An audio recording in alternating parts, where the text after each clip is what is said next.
प्रदेश में माहौल ख़राब करने का प्रयास किया गया, उसमें समाजवादी पार्टी इन्वॉल्व रही है, उनके लोग इन्वॉल्व रहे हैं और इसमें भी उन्हीं लोगों की वजह से आज हमें संभल में ये चीज़ें देखने को मिली। सांसद समर्थक के लोगों ने गोलियां चलाई और विधायक समर्थकों को गोलियां लगी, चोटें आईं।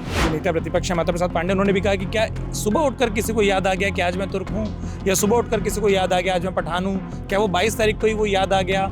तो ये एकदम से कैसे ट्रिगर हो गया? ये ऐसा नहीं, ये लड़ाई तो उनकी आपस की लड़ाई ऐसा नहीं कि आज ही शुरू हुई है, तो पहले भी चलती चली आई लड़ाई।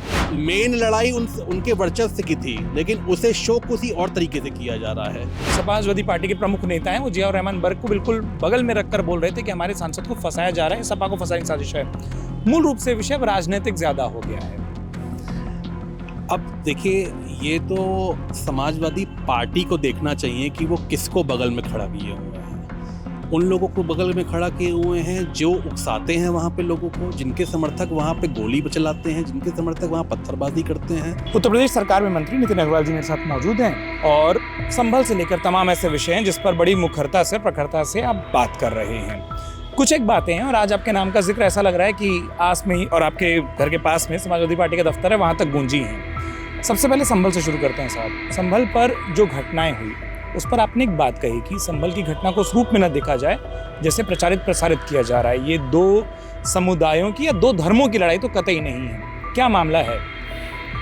देखिए, संभल की जो घटना हुई उसको समाजवादी पार्टी कांग्रेस कुछ दूसरा रंग देना चाहती है, लेकिन संभल की घटना मुझे लगता है कि आपस में दो पक्षों की लड़ाई और वर्चस्व की लड़ाई का मामला है, जहाँ पे एक सांसद का पक्ष है जो मौजूदा सांसद है, दूसरा जो उनके मौजूदा विधायक हैं, और वहाँ पे कौन बड़ा है, कौन छोटा है, कौन मजबूत है, कौन कमज़ोर है, इसकी एक लड़ाई जो लगातार उनके बीच में चलती आई है, उनके समर्थकों के बीच में, उनके लोगों के बीच में, उसकी लड़ाई का वो लड़ाई हमें देखने को मिली है।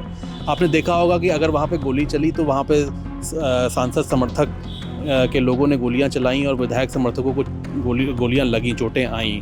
तो ये लगातार ये जो दो पक्षों की जो झगड़ा और जो वर्चस्व की लड़ाई का नतीजा है वो हमें संभल में देखने को मिला है। और इसमें प्रशासन ने जो अपनी कार्रवाई करी है, जो FIR दोनों पक्षों पे हुई हैं, इसको रोकने के लिए प्रशासन ने सख्ती से उसमें कार्रवाई करके इस चीज़ों को रोका है। मैं एक चीज़ पूछता हूँ, जब आप ये कहते हैं कि दो पक्षों की लड़ाई है, ये दोनों पक्ष तो सालों से वहाँ पर मौजूद थे। आज जो नेता प्रतिपक्ष माता प्रसाद पांडे उन्होंने भी कहा कि क्या सुबह उठकर किसी को याद आ गया कि आज मैं तुर्क हूँ, या सुबह उठकर किसी को याद आ गया आज मैं पठान हूँ, क्या वो 22 तारीख को ही वो याद आ गया? तो ये एकदम से कैसे ट्रिगर हो गया?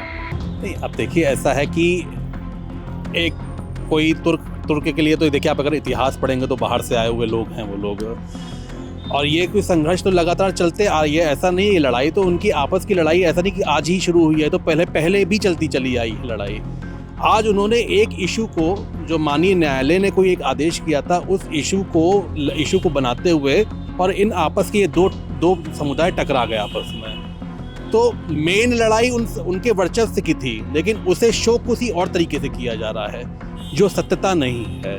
मेरा बस कहना यही है कि सपा जब प्रदेश में माहौल ख़राब करने का प्रयास किया गया, उसमें समाजवादी पार्टी इन्वॉल्व रही है, उनके लोग इन्वॉल्व रहे हैं, और इसमें भी उन्हीं लोगों की वजह से आज हमें संभल में ये चीज़ें देखने को मिलती है। नितिन जी, एक बात और, जियाउर रहमान बर्क जो सांसद हैं उनके खिलाफ FIR हुई। उत्तर प्रदेश सरकार का एक स्टैंड दिखता है कि आरोपी कोई भी होगा, अगर वो दोषी होंगे, आरोपी होंगे, कार्रवाई होगी।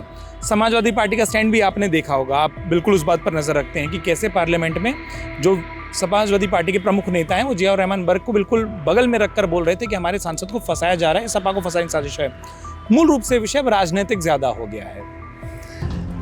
अब देखिए, ये तो समाजवादी पार्टी को देखना चाहिए कि वो किसको बगल में खड़ा किए हुए हैं। उन लोगों को बगल में खड़ा किए हुए हैं जो उकसाते हैं वहाँ पे लोगों को, जिनके समर्थक वहाँ पे गोली चलाते हैं, जिनके समर्थक वहाँ पत्थरबाजी करते हैं।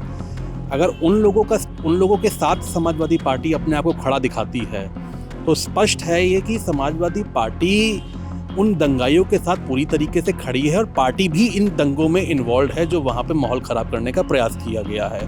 पूरी तरीके से उनका भी समर्थन है। ये बिल्कुल स्पष्ट संदेश उन्होंने जनता के बीच में दिया है, और उसी का नतीजा आज, जैसे मैं तो कहूँगा कि इसमें बौखलाहट वो भी नहीं है, बौखलाहट इसमें उपचुनाव की हार भी है, कि जहाँ ये उपचुनाव में सपा की करारी हार उत्तर प्रदेश में हुई है, उनकी सभी सीटें करीब जनता ने नकार के और भाजपा को जिताने का काम किया है। ये वो भी डर है कि अब 27 में क्या होगा। 27 जो आज जो मैं तो कहूँगा अगर आज ये सेमीफाइनल है तो जनता ने ये दिखा दिया है कि उत्तर प्रदेश की जनता योगी जी के नेतृत्व में काम करना चाहती है, उनके नेतृत्व में रहना चाहती है। तो ये एक बौखलाहट भी समाजवादी पार्टी की हम लोग को देखने को मिल रही है। आखिरी सवाल, जब आप शासन की बात करते हैं, मैं एक प्रशासन का सवाल पूछना चाहता हूँ। हजारों लोग हों, छतों पर हथियार या पत्थर हों जो बाद में दिखाई जा रहे हैं, जिस जिले के बगल में चुनाव हो रहा हो, बतौर सरकार में मंत्री बहुत जिम्मेदारी से ये बात कि क्या कहीं ना कहीं उस लोकल इंटेलिजेंस यूनिट की एक फेलियर दिखती है कि हजारों लोग आ गए, सामान आ गए, असलहे आ गए, पत्थर आ गए, बगल में चुनाव था, क्या उस पक्ष की जांच नहीं होनी चाहिए? देखिए, इन्वेस्टिगेशन चल रही है और अभी इन्वेस्टिगेशन ख़त्म नहीं हुई है। इन्वेस्टिगेशन को पूरा होने दीजिए। इन्वेस्टिगेशन जब पूरी होगी तो उसमें जो भी तथ्य निकल के आएंगे और जो भी सच्चाइयाँ होंगी वो आपके सामने भी रखी जाएंगी और जनता के बीच में भी रखी जाएंगी। तब स्पष्ट आप लोगों को पता लगेगा कि असली चीज़ क्या है। लेकिन एक बार पूरी तरीके से इन्वेस्टिगेशन पूरी हो जाने दीजिए। बहुत शुक्रिया नितिन जी अपना वक्त देने के लिए। अमर उजाला से बात करते नितिन अग्रवाल, जिन्होंने साफ तौर पर कहा कि जो संभल का मामला है, संभल का प्रकरण है, राजनीतिक तौर पर उसको जिस तरीके से दिखाया जा रहा हो उसकी वास्तविक सच्चाई किसी और है, और जब इन्वेस्टिगेशन पूरी हो जाएगी तो वो सच भी सामने आएगा। लखनऊ से अमर उजाला के लिए उत्तर चतुर्वेदी। अगर आप ये वीडियो YouTube पर देख रहे हैं तो हमारे चैनल को सब्सक्राइब करें और बेल आइकन को दबाना ना भूलें। अगर आप Facebook पर ये वीडियो देख रहे हैं तो हमारे पेज को लाइक करें।